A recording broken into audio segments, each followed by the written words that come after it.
नमस्कार, स्वागत बाटे आप सबका हमारा यूट्यूब चैनल रितेश रथ में तो हैगा। जो फिलहाल हम जाते हैं अपना होम टाउन सासाराम।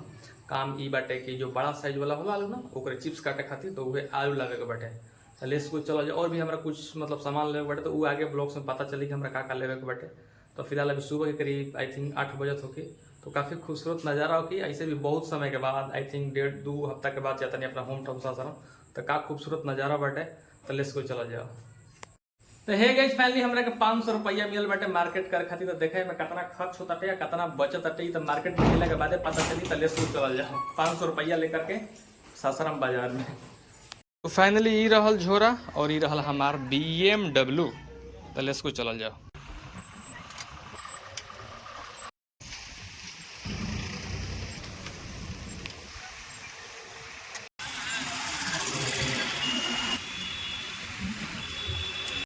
तो हे गई फाइनली हम सासाराम पहुंच गई। तो पहले जो काम बाटे हमरा झाड़ू लेवे के रहे, पहले झाड़ू के बाद आल ले जाए। जब ई रहल झाड़ू वाला दुकान देख लेता एगो एमे के दूगो लेवे के बाटे आ एगो सिकिया में के लेवे के बाटे। तो देखो तनी तो फिलहाल एगो सिक वाला दूगो हाई वाला झाड़ू ले। हाँ भैया एक दाम कर दा तीनों के। फिलहाल यहाँ से एगो पैकेटी वाला ले रहने का बोलते हैं इसको मुरब्बा। और देखो काका लिया था मार्केट से। ये बूढ़ी माई आई लड़ी मांगे खातिर तो पैसा तो बानी हमारे पास। लो तू लो।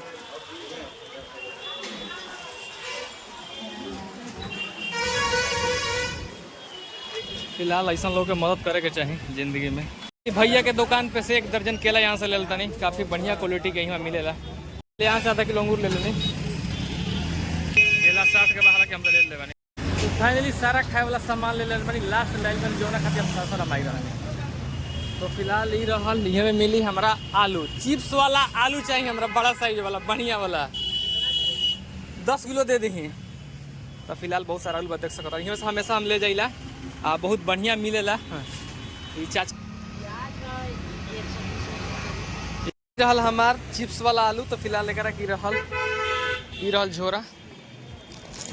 हे राधे हो रहल हमार सारा सामान पैक हो गई। तब लेस को चला जाओ घर की तरफ।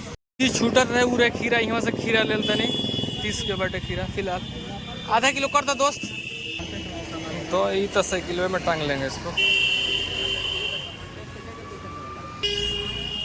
फाइनली हम सारा सामान ले लेने जो हमारे लेवल वाला खीरा छूटा है। ये वाला खीरा यहाँ से ले लेनी। तो फिलहाल अब लेस को चला जाओ अपने घर की तरफ।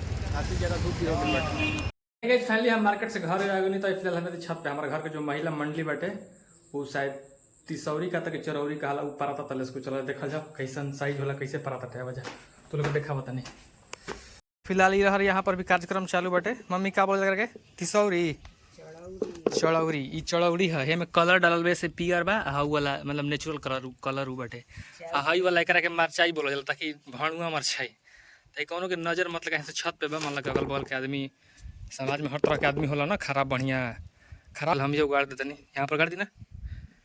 हे राधे हो। हाँ फिलहाल मस्त लगता नजर मत लगे। ऐसे गाँव के अपन ये सब ज़्यादातर गाँव में देखे के मिलेला। शहर में बहुत कम। शहर में ज़्यादा रेडीमेड लोग खरीद के खा लेला। गाँव में लोग बने ना मम्मी चाउर का बनला ना चाउर का बनता है। ये मैं चाहता वो रेड कलर का होला। रेड चाहत रहा थोड़ा सा डाल देवे कलर। हाँ लाल का थोड़ा सा अच्छा लगला। तो फिलहाल हम जाते नीचे काफ़ी ज़्यादा धूप कहीं से धूप में भी जस्ट आई ही मार्केट से। तो फिलहाल हम नीचे जाते दिखावे खाती हम ऊपर छत पे लानी बात साफ साफ बाटे। तो फिलहाल अभी हम जाते नीचे आधा घंटा बाद फिर हमारे कार्यक्रम बाटे कहीं से चिप्स के जो मशीन बाटे चिप्स में काटे के बाटे हमारा। तो फिलहाल इसको चल जाए। हालांकि हवा आज बहुत काफ़ी ज़्यादा तेज चलती है। पेड़ पे देख सकता काफ़ी ज़्यादा हवा चला था। ठीक लगा हवा के चले से थोड़ा गर्मी बहुत कम फील होता है। ऐसे मौसम थोड़ा बदलिया लेकिन गर्मा गर्मी बाट है। तो फिलहाल इसको चला जाओ नीचे। फाइनली हम देख सकता आलू के चिप्स काटे काटे बैठ गई बनी पूरा। फिलहाल ये आलू छील करके तो फिलहाल ये ट्राई कर दनी।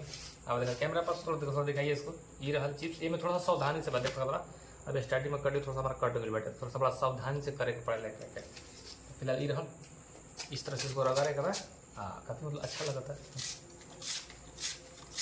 कोनो फंस जाता है। तो फिलहाल देख सकते ऐसा निकला था। ये रहल देसी लेज एगो लेज होला जो खाला जो केमिकल लेकिन ये वाला विदाउट केमिकल बिल्कुल नेचुरल बाटे एकदम। देख सकता एकरा काट करके पानी में डाल दिया जाला ताकि ऐसा रखते ब्लैक हो जाए करिया हो जाए। तो पानी में डाल दिया जाला इस तरह से रात पर मतलब पूरा रही। सुबह में करके बॉयल करके बाद घामा में पसार दिया जाला। बाद खाए खातिर पूरी तरह से रेडी हो जाए। तो फिलहाल यही प्रोसेस बाटे। अब एगो काटल जाए।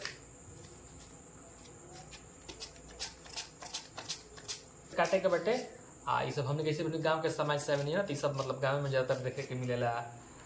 हे गाइस फाइनली आज इतना सारा चिप्स कटल है, एगो ई गमला में बा, एगो ई गमला में बाटे, और ई रहले यहाँ पर इतना सारा आलू बच गई बाटे। तो ई आज सब के आलू कल अब सुबह में कटी।